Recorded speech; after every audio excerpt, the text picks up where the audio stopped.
Welcome back to The Income Generation, the show where we provide information for that critical period in people's lives when they're either in or approaching retirement. Each week I help you discover useful actions that serve to make this journey much easier. I'm David Scranton, your host. I personally enjoy this opportunity each Sunday to share with you insight and expertise that I use in my own investment management practice. These are insights that you can either use as food for thought or decide to act upon while building or managing your finances, as well as the money you need for retirement. It was mentioned on a previous episode of The Income Generation that I hold a U.S. Coast Guard captain's license, specifically a 100-ton master license. Now, as you might know, during the training for this authorization, and also during the intense training I went through before becoming a private pilot, I was required to study weather. While training for the FAA and the Coast Guard tests, there was a concentration of education centered on recognizing storms as well as other bad weather. Specifically, being able to recognize their forming so I could navigate away if the craft is already committed, or keep both feet on what feels like solid ground until the conditions clear. There are many parallels I can draw between weather cycles and economies and markets. The one that's most important for today's show is the understanding that when one major storm is past, we may celebrate its end, but not a person on this planet expects that they'll never encounter another bad storm in their lifetime. It's a fact of life, and similar to weather, once the economy or the markets begin to shine through dark clouds and people are feeling good about the future, no one should expect that an economic storm or market bubble won't ever happen again. Not with weather, not with markets, not with the economy. But people get caught up in frenzies, and for reasons that we'll discuss during this hour, they act far less rationally than you would think intelligent beings ever would. Why? Why would people have short memories and not recognize that market movements are man-made and man is subject to fear, greed, hope, indulgence, and fantasy? There's a long list of emotions that drive human behavior. And once the behavior is fueled by a crowd, rationality is the last thing anyone is willing to pay attention to. Investor John Templeton once said it best. The four most expensive words in the English language are, "This time, it's different." Today's goal is to help you discover individually how to recognize the signs of economic storm formation. And at the end of the show, you'll be able to keep your bubble radar on at all times, especially when viewing opportunities. Hopefully, I'm not opening any painful scars if I bring you back to the last decade in the real estate bubble or the stock market crash, or back to the 1990s when the high-flying NASDAQ existed, and we read a lot of dot-com millionaires that existed at the time. Back then, America seemed to be riding an endless wave of soaring stock prices. That frenzy was even fueled by the investment news shows that repeated, "Nothing like the tech boom had ever happened before, and it doesn't appear to have an end." But it had happened before. In fact, it was just the latest chapter in human history of group hysteria driving prices to irrational levels, pushing them up to the stratosphere, and then pushing them even higher. It's happened many times before. One of the first recorded and most famous occurrences was in the 1630s with what's often referred to as Tulip Mania. This was in Holland, and during this period, the Dutch were becoming obsessed with trading tulip bulbs. Growers, including amateurs, would bid up the prices, especially on those bulbs that may win awards. It quickly became more and more popular. The market grew and became so large that an adjunct to the Amsterdam Stock Exchange was set up to accommodate the high volume of tulip trading. The market for tulips began raging to the point where people were investing fortunes for simple plant roots. Soon, anyone with at least a few square feet of space in their yard was growing bulbs. At first, it paid off. The price momentum of bulbs stayed positive. Stories of common gardeners became rich, and these stories were heard everywhere. People even quit their jobs to cultivate tulip bulbs. During the height of Tulip Mania, that period between 1634 and 1637, the price of the most sought-after tulip bulbs reached the equivalent of paying $110,000 in today's dollars. Looking back, this sounds crazy, but back then only a few cool heads warned of an impending disaster. And most were ignored. They were greeted with greed and the everyone's doing it or I don't want to miss out mentality that prevailed at the time. But the false prosperity didn't last. Suddenly in 1637, it completely unraveled. At first, only a few wanted to convert tulips to other assets. Then when buyers became harder and harder to find, the prices dropped about 25%. Then even more sellers entered and the downward spiral took tulips and the whole economy with it. History is filled with examples of frenzies like this, followed by severe economic storms. I should note, the people who often benefit the most from these are those helping support the activity, but not actually engaged in it. What do I mean by that? Well, for example, Levi Strauss and those making picks and shovels were the real winners of the California gold rush. And the stockbrokers and mutual fund companies benefited greatly from many of the country's great market buildups. In fact, during the real estate boom, one of my neighbors, who was a mortgage broker, traded in her Volvo and actually went out and bought a Bentley. And a real estate broker I met had his and hers Rolls Royces. They all provided the means for others to try to get rich, but stayed out of the game themselves. We've got a terrific show planned for you today. Special reporter Marty Johnson will be here asking me some tough questions about the current state of today's market. And I'm sure most of you know famous investor Jim Rogers. He's the former advisor to George Soros and co-founder of the Quantum Fund. He's an author. He's a businessman and founder of the Rogers International Commodities Index.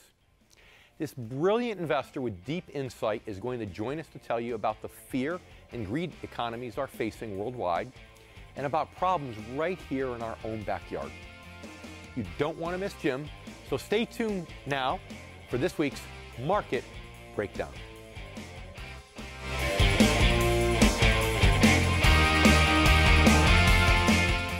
Closing numbers on the markets today. At one point, the market fell as if down a well, over 700 points. Apple shares are just getting hammered this morning. We're down by between 3 and 4.5% generally across these markets. Let's talk about the speed with which we are watching this market deteriorate. We're red everywhere, essentially, down by 4-5%. We're down over 16%. Dow at the same time has fallen about 18%. The stock market is now down 21%. Because we're now down 43%. What in the world is happening on Wall Street? Finally, there is an alternative. Read David J. Scranton's groundbreaking new book, Return on Principle, 7 Core Values to Help Protect Your Money in Good Times and Bad. Discover practical solutions to the financial challenges facing today's generation of retirees and near retirees.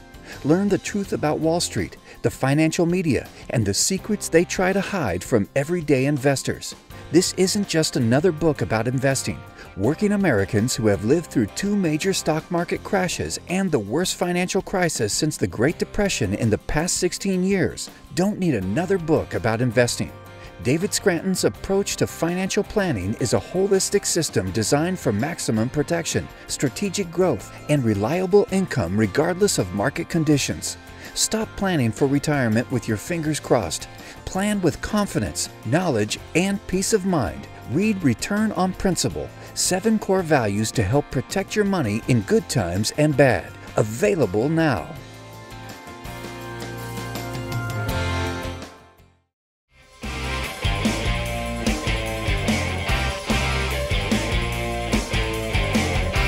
Now, it's one thing to talk about bursting market bubbles and debt defaults of the past, or those that are in relationship to other countries, but it's another to take a close, hard look at where things stand right now, here in the great United States of America.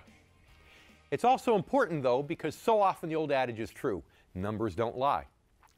Even if you're not a math geek like I am, you know that in so many different areas of life, numbers exist to guide you and protect you. Whether you're talking about barometric pressure predicting a storm, or just the speed limit sign that cautions you to slow down to 35 at the upcoming curve. Numbers and equations give us the ability to foresee trouble and to help us make sensible choices. So in today's market breakdown, I'm going to look at some numbers related to the U.S. economy and the financial markets right now. Let's see what these numbers might tell us, or at least suggest, about the kinds of financial choices we should be making today. Let's start with our national debt, our national balance sheet. I could cite several examples of countries whose debt problems have ultimately gotten so out of control that they had no other choice but to default, to declare national bankruptcy. But the question becomes, could that really happen here? Well, of course, there are a lot of variables to consider beside the pure magnitude of the debt. But in looking at that alone, it's hard not to be disturbed by it. The official U.S. debt total at the moment is over $18 trillion, and it's risen exponentially from an already whopping $900 billion in the 1980s. That debt currently represents just over 102% of the country's gross domestic product. Now, that's important because government debt as a percentage of the GDP is often used by investors or creditors to gauge a country's ability to make future payments on the debt. And this, of course, impacts borrowing costs as well as bond yields. If our country were a household, our GDP would basically be our income, and our debt to GDP would be looked at as our credit score. Generally, if a country's debt to GDP ratio exceeds 77% for an extended period of time, investors start to worry. Ours here in the U.S. hit 87.1% in 2009 and has been climbing ever since, finally surpassing the 100 mark in 2012. For comparison's sake, consider that when Greece hit full crisis mode in 2010, at which time it had to radically restructure in order to avoid bankruptcy, its debt to GDP ratio was 146%. In short, the debt to GDP ratio can be seen as another cautionary number. Now, does it always mean that financial crisis and/or bankruptcy are in the future? Of course not. But it's one indicator of a problem that needs correcting. Naturally, part of the answer lies in bringing down our debt. But it's hard to be optimistic about that when you consider how quickly and consistently we've been doing just the opposite. As little as 9 years ago, our debt wasn't even in double figures yet. We were at $5 trillion of debt in 2007 and just 36% of GDP. By the end of 2013, we were already at $12 trillion and 72% of GDP. In addition to the possibility of experiencing our own sovereign debt crisis, another potential problem in all of this is the threat of hyperinflation. If our national credit rating remains bad for so long that other countries lose confidence in our ability to pay our debts, the dollar could plunge in value, and we could lose our status as the world reserve currency. The result could very well be hyperinflation. This would erode the value of a lot of Americans' retirement savings, especially if they weren't using defensive financial strategies.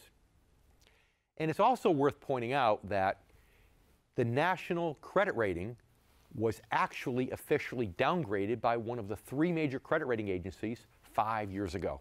Standard & Poor's, in fact, lowered our rating from AAA to AA for the first time ever, partly because of its concerns about our rising debt burden. And if all those official debt numbers aren't scary enough, consider this. According to a 2013 economic study, the government has an additional $70 trillion in off-balance sheet debts that aren't even included in the official national debt figure. What kinds of things are in these off-balance sheet debt numbers? Well, they include things like trust fund programs such as Social Security, Medicare, government pensions, as well as actions taken by the Federal Reserve, housing support, and other federal loan guarantees. If you factor in all those commitments into the equation, our national debt will be more than 6 times the reported figure, according to this report. Although it doesn't include all asset classes, the report further calculates that this would make the real U.S. debt to GDP ratio over 500%. And that's only as of 2012. Naturally, those numbers have only gotten scarier since then. And the reason they're so frightening is because they're so unrealistic. Again, you don't have to be a math geek like me to recognize when things just don't add up, when numbers look out of whack. If your household balance sheet looked as unbalanced as the government's, you'd be concerned. You trust what the numbers were saying, that you should concentrate on paying down your debt, and that you certainly shouldn't be borrowing any more money at bare minimum. But then again, as I said earlier, debt numbers alone don't necessarily spell doom when you're talking about a nation. There are other variables to consider. So let's consider some. Let's look at some numbers tied to the economy and the stock market and determine what they might be trying to tell us. As you may know, the Dow Jones Industrial Average and the Standard & Poor's 500 both surpassed the peaks they achieved prior to the 2007 to 2009 market drop in 2013. 2013 is when it hit those market peaks again. The NASDAQ finally did that in the spring of 2015. Then the Dow and Standard & Poor's index both continued rising until they hit record highs of 18,298 for the Dow and 2130 for the S&P 500. This happened, of course, last year. But all this time, I argued that those numbers were out of whack with economic fundamentals and realities. The fact that they occurred in the midst of record high readings on the market volatility index is, I believe, further evidence of this. As I've said before, I believe the Federal Reserve's unprecedented measures to manipulate the economy, as well as interest rates, with their quantitative easing programs, artificially influenced the market. It influenced the market's performance for 7 years. All those record highs were based mainly on the TARP program, QE1, QE2, Operation Twist, or QE3, not on a growing, healthy economy. Think about it this way. What if you're driving your car at what you estimated to be about 40 miles per hour, but your speedometer said you were doing 90? You'd know something was wrong. And in the case of the financial markets, quantitative easing was the culprit. Why do I say that? Just look at what happened last year when the markets had to operate without quantitative easing for the first time since 2008. Basically, the stagnation happened. The Dow started last year at 17,164 and ended at 17,425. Compare that to 2015 when the Dow rose by more than 2,000 points during the calendar year. And the S&P actually fell last year from 2,058 in January to 2,043 in December. That's what happened when quantitative easing ended. The markets flattened out. And you probably already know how things have been going on Wall Street this year. The markets posted their worst two-week start of the year ever and are still struggling. So are we seeing another bursting of the bubble? One similar to the bursting of the tech bubble that ushered in the 2000 to 2003 market crash? Or the bursting of the housing bubble that was behind the 2007 to 2009 market plunge? I've already said on this very show that I think it's very possible. In fact, for the past year or so, I've said frequently that in terms of irrational, out-of-whack stock market numbers, it feels a lot like 2007 all over again. So again, if you're not a math geek like me, consider all these numbers carefully and think about what they might be trying to tell you. Think about how you can use them to foresee potential trouble ahead and about how you can factor that knowledge into your own retirement planning. After a brief commercial break, we'll be back with Jim Rogers coming to us from Singapore to explain why he's concerned about the world markets.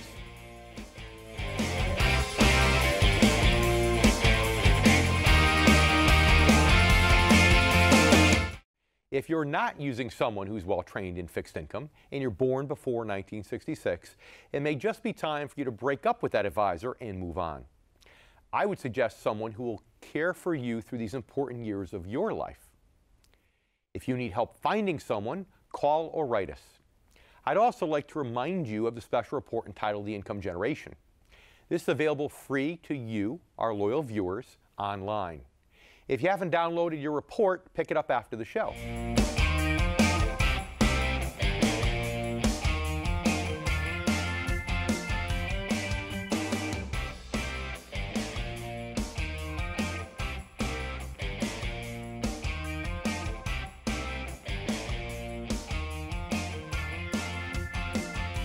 If you're near or in retirement, head over to theincomegeneration.com and download your special report written specifically for the needs of the income generation, again, those born before 1966. I'm David Scranton, and you've been watching The Income Generation.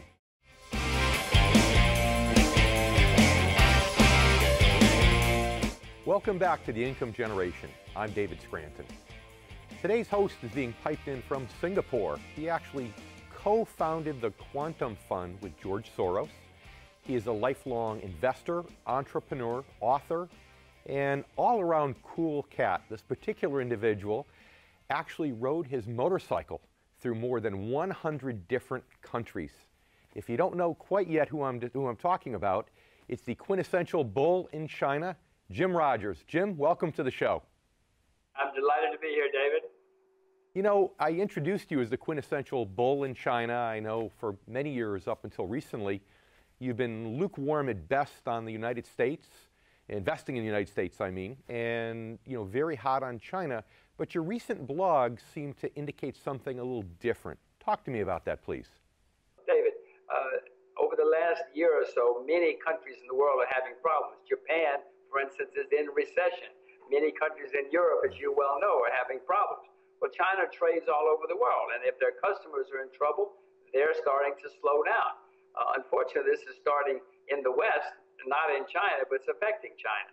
Now, China also has a lot of debt, which they did not have back in 2008. So things are going to be different next time around. Okay.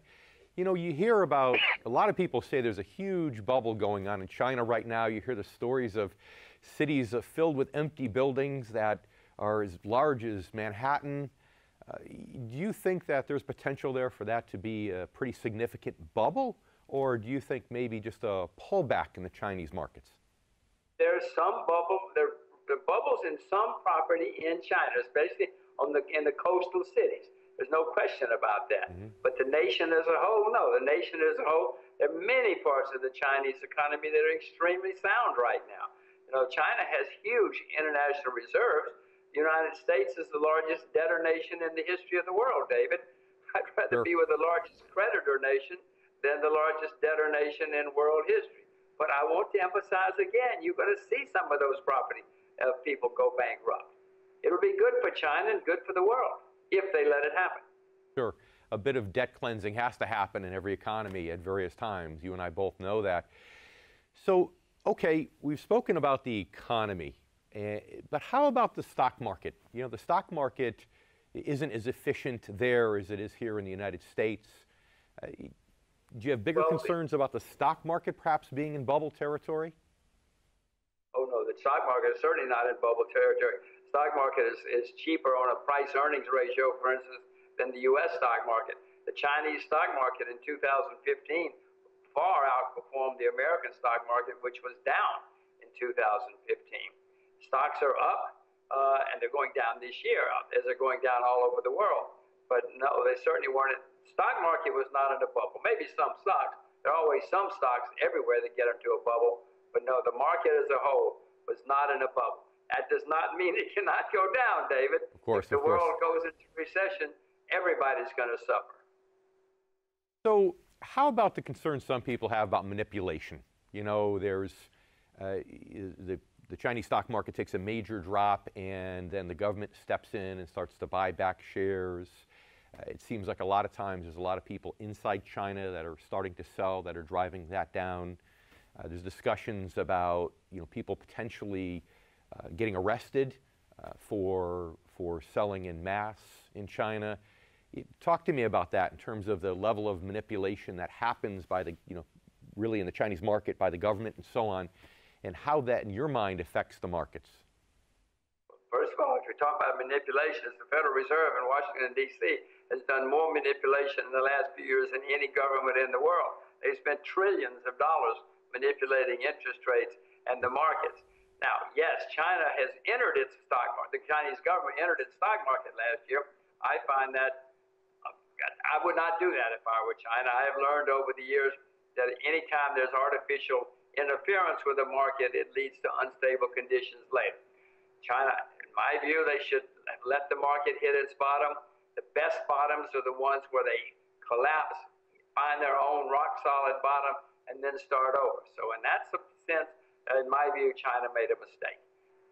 So it sounds like if there were one place where you were more concerned about a bubble, it would be more with the levels of the Chinese stock market than it would be with the actual Chinese economy. You seem pretty confident in the economy, but it's possible that because of this propping up of the markets by the government, that there could be a bubble in the stock market, but not so much the economy, in your opinion. Is that correct?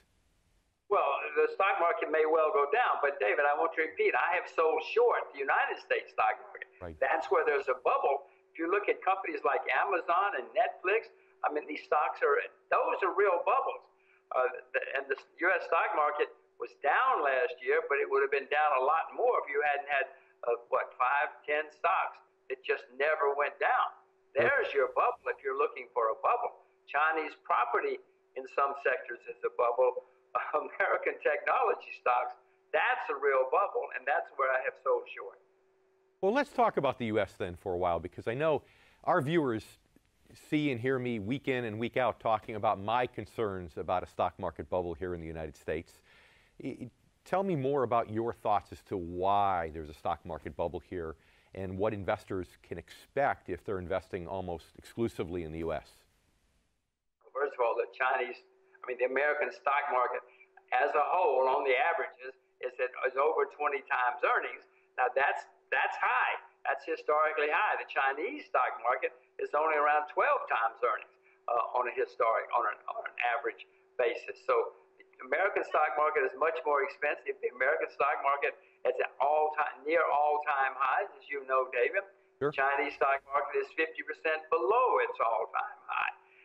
That's where the bubble is. And if you look at those 8 or 9 stocks, they went up every day. They never went down. They don't have much earnings. They're selling at extremely high prices in the market. Most stocks in America went down in 2015 because the market understands that there's a problem developing in the American economy. That's where I see more problems. And in America, as you know, almost 50% of the people own stocks directly or indirectly. In China, only 8 or 9% own stocks. So America's having much more of an effect on the world than China is. So you can argue that there's pent-up demand for stocks and investments in China, whereas in the United States, potentially, as baby boomers age, they might be pulling out of the stock market, going to more fixed income. So, and that's with the 50% saturation today. Tell me. That has happened throughout history.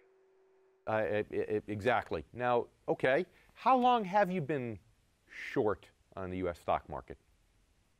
Oh, about let's see, probably last fall. I'd have to look it up to be precise. But these stocks, last fall. That's when I started shorting the U.S. Okay, so you were long in the U.S. from 2009 or 10, for the most part, until last year?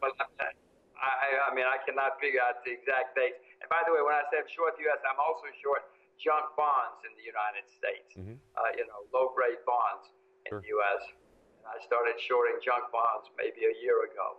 I have investments all over the world in many places, but at the moment, the United States is the only place that I'm net short. There's no other market, and because no other market has been as high as the U.S., and where there's been bubbles, you like to talk about bubbles. Sure. I haven't seen many bubbles in the rest of the world, except in those 8 or 10 stocks in the U.S. Now, you mentioned the Federal Reserve before. So tell me in your own words, what hand you think the Federal Reserve has had in creating any type of potential bubble we have here in the domestic markets in the U.S.? The United States Federal Reserve, under Mr. Greenspan, started a bubble. As you know, he drove interest rates to nothing. He told people that they should buy houses and they should have adjustable mortgages. So he sent us into a housing and consumption bubble. That popped in 2007, 8, 9. And now this crowd at the Federal Reserve has kept interest rates at 0 for 8 or 9 years.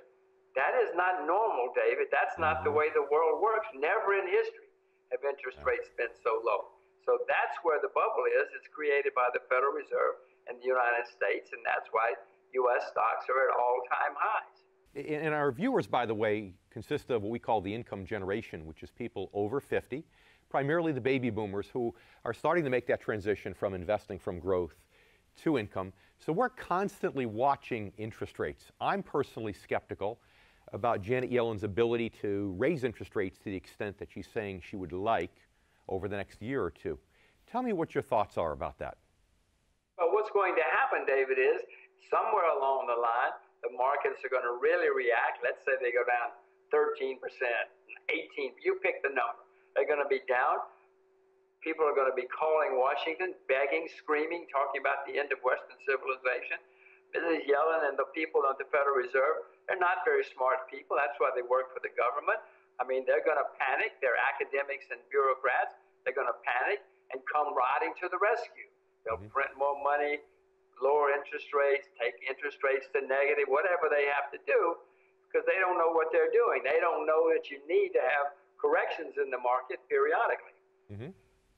Yeah, it's true when you say academics. You know, I know you're Yale and Oxford educated, but you have boots on the ground, street smarts, and that's the most important thing for investors to listen to, is people who actually do it every single day. So, Jim, we are unfortunately out of time. It's been my pleasure having you here on the show.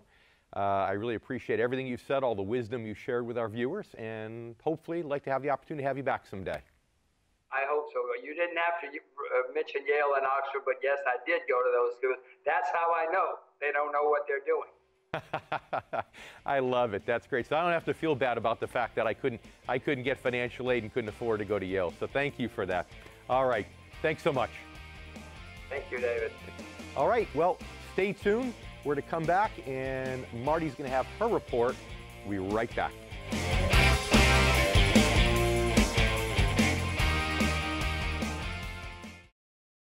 Read David J. Scranton's groundbreaking new book, Return on Principle, 7 Core Values to Help Protect Your Money in Good Times and Bad. Discover practical solutions to the financial challenges facing today's generation of retirees and near retirees. David Scranton's approach to financial planning is a holistic system designed for maximum protection, strategic growth, and reliable income regardless of market conditions. Available now.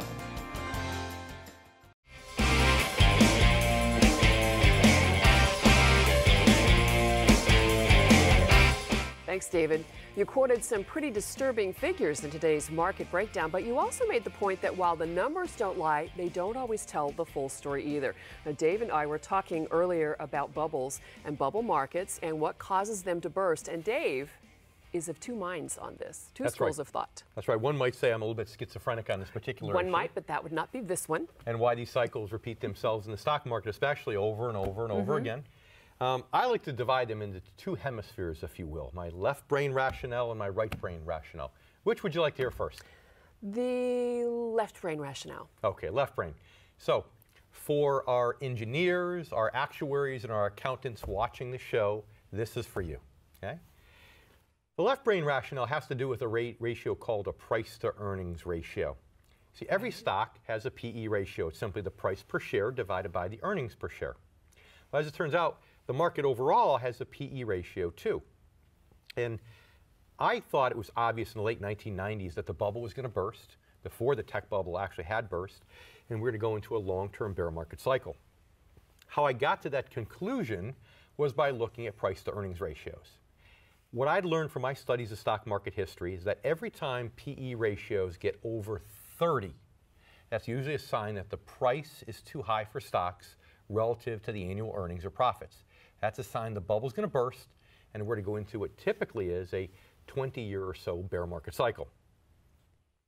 But then what I also found from our studies is we do not recover from a bear market cycle, when these 20-year or longer bear market cycles, until PE ratios get down into the single digits, often in the range of 6 to 8. So during the good times, the price of stocks gets irrationally pushed up to ridiculous levels that never should have achieved, creates this bubble, this high PE ratio, and the higher it goes, and when the bubble bursts, the longer it takes for that price to come back down to reality, or for the corporate earnings to grow in to that new price. That is my left brain rationale as to why these cycles have seemed to be so repeatable throughout history. And now for the the right brain rationale, which of course is my brain, the left hand. Right. That's, well, you know, we are the only ones in our right mind, right? I keep telling myself that, yes. That's right. Of course, lefties always like to believe that they're the only ones in the right mind. So now for all the non-math types, for all the normal viewers, here's my right brain Rationale, which has to do more with human nature. Humans beings learn from their own mistakes. Every generation has to make its own mistakes. Think about when you were young. Your parents tried to give you lots of advice, probably tried to help you. Did you take their advice all the time? No, I ran into the table and got knocked on my fanny a lot. In fact, most of us took the advice less than half the time because we have to learn lessons ourselves. It's human nature. Sure. And every generation has to make its own mistakes, I said a moment ago. And in this example, I'm specifically talking about the mistake of letting greed take over and create these bubbles. But first, you have to think about how long a bear market and a bull market go together. We said bear markets are typically more than 20 years. Bull markets are a little shorter. So generally speaking, it takes about 35 years for the market to go full cycle. But now you have to say, what is the life expectancy of a retirement investor? Not long. Well, most Not people, 35 years. Just about. You know, think about it. Most people don't really get serious about retirement investing until they're maybe in their late 40s or early 50s. Oh, okay, right. And if they live into their 80s, that's 35 years. Okay. That is the generation of a retirement investor. So just like children have to make their own mistakes to learn their lessons, so does every generation of investor. And every generation has its periods where it becomes irrationally exuberant, to quote Alan Greenspan, and drives prices up to ridiculous levels on stocks. And every generation has to make that mistake and then go through the pain associated with it after the fact. And we had, for this generation, we had that happen really back in the late 1990s when the tech bubble burst. That is my right brain rationale. Okay, so let's talk about this in another term, because as we all know, it seems like most of us have a tendency at some point or other, whether it's in a relationship, in investing, at work, to say, oh, it'll be different with me. It'll be different this time. Where does that come into play? Because that seems to be what affects a lot of people as well. The famous old, this time it's going to be different. Well, you know, the problem with this time it's going to be different, as you know, is it usually different? No, it's never different. It's always the same. It's always the same. Very That's right. predictable. There's a reason history repeats itself. The rationale most people use that I've heard in my practice is it has to do with technology. Because of technology, this time it's going to be different. But you have to remember, we've always had technology. There was a bear market back in the 1800s where people said, you know, or a bull market, I should say, where people said, you know what, this time it's going to be different. The market's going to go to the moon. Why? Because we have railroads. Now we can take whatever goods and services our factories can produce, we could put them on a railroad, we could ship them virtually anywhere in the country. Because of that technology, this time it's going to be different. And it wasn't. We still had a bull market that turned to bear, went bad eventually. Then we had it again in the early 1900s. And this time people said, well, this time the bull market's going to last forever because of trucking. This was in the roaring 20s. Now we can take our goods and services off of these trains, we could put them on trucks, and we could ship them to the far-reaching corners of the globe. Well, guess what? We all know what happened in 1929. That bubble burst too. Later on, it was airplanes. Well, heck, now we could put our cargo into airplanes, so we could ship it all over the world, literally, and we can sell our goods and services to virtually anybody. So with the technology of airplanes, this time, it's going to be different. And of course, as you know from us always talking together, in 1966, the bull market ended, we slipped back into an elongated bear market again. So this time is never different, and technology has always existed, so that's not a reason. So get that slide rule and stand by with it? Get that slide rule and stand by with it, that's correct. So hopefully we'll be able to shed some clarity on this and why these bubbles create themselves and burst over and over again, and also provide a little bit of clarity about why it's so important for you, our loyal viewer, to say, you know, I'm not going to fall into that trap. This time it's not going to be different. There's a reason history repeats itself. Speaking of that, stay with us as you do every other week, because right after the commercial, we're going to come back and talk more about financial bubbles and what you can do in your personal finances to avoid them. We'll be right back.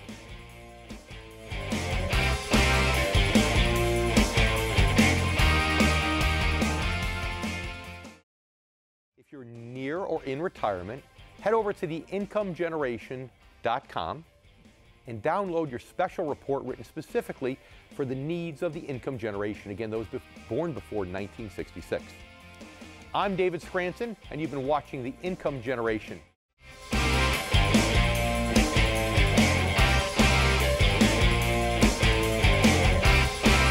There are investors I come across in my investment practice who always want to believe that this time it's going to be different.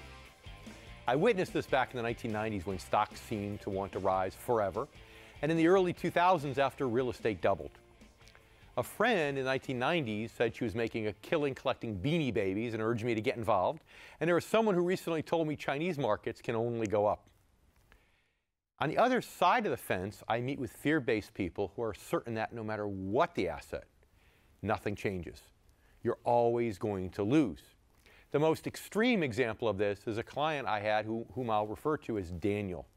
I met with Daniel early in my career when I would visit people at their businesses or even in their homes. I remember placing 3 decent but distinctly different proposals in front of this Hungarian-American immigrant.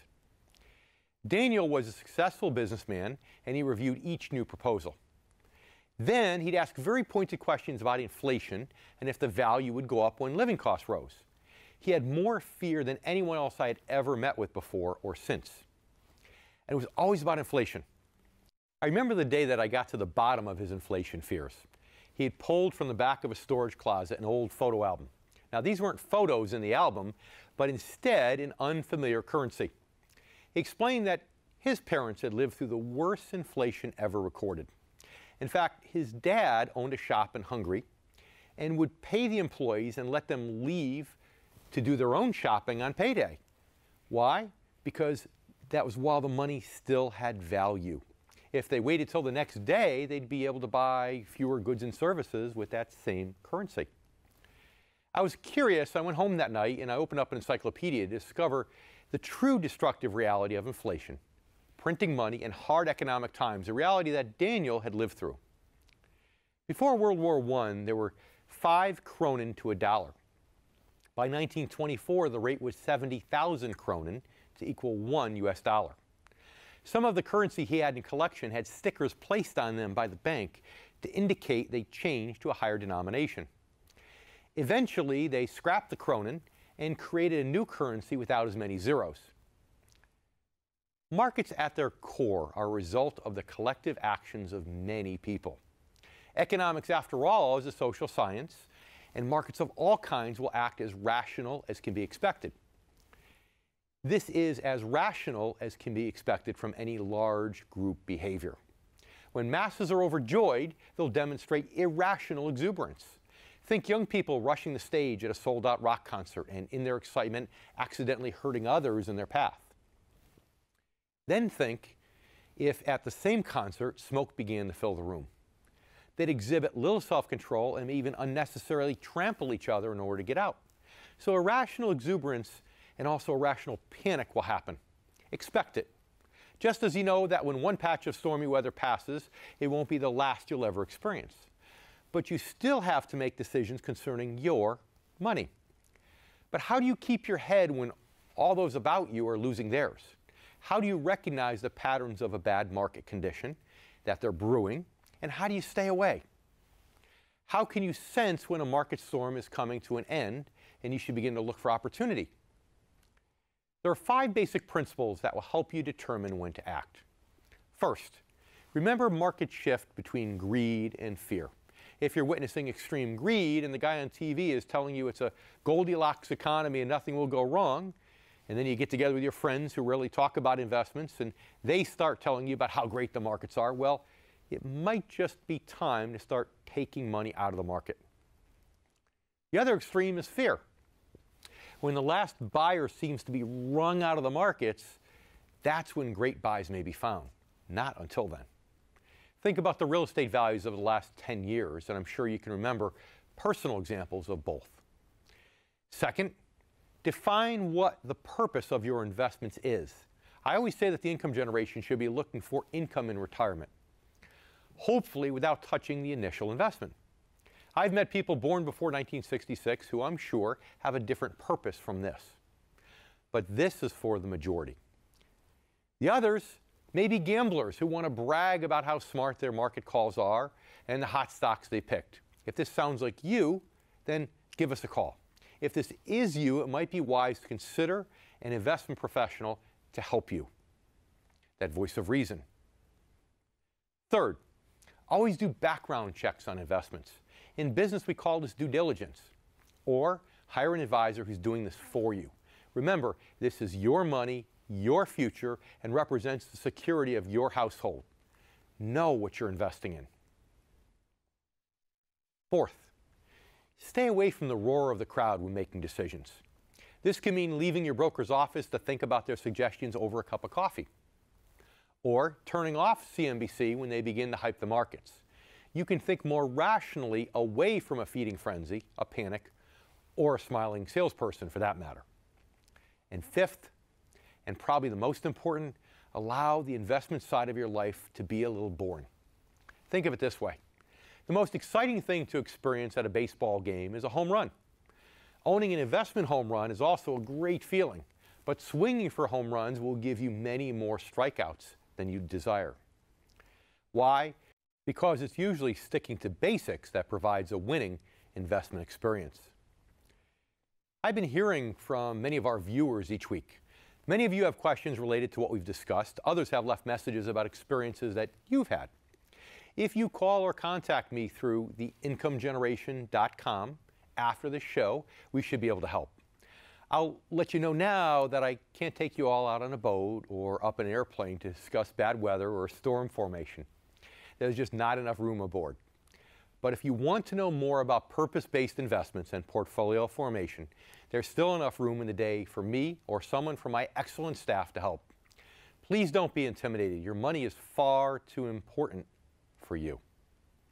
I'd like to thank Jim Rogers for talking to us today, all the way from Singapore, about bubbles and bad economic weather across the globe. Also, Marty Johnson with her tough questions, which allowed me to uncover some important tips on protecting you from asset bubbles and severe market moves. I also want to thank you, our loyal viewers. I'm glad we have this time together each week, and I invite you to head to theincomegeneration.com to let us know a little bit about yourself. Well, that's all the time we have. I'll see you all again next week.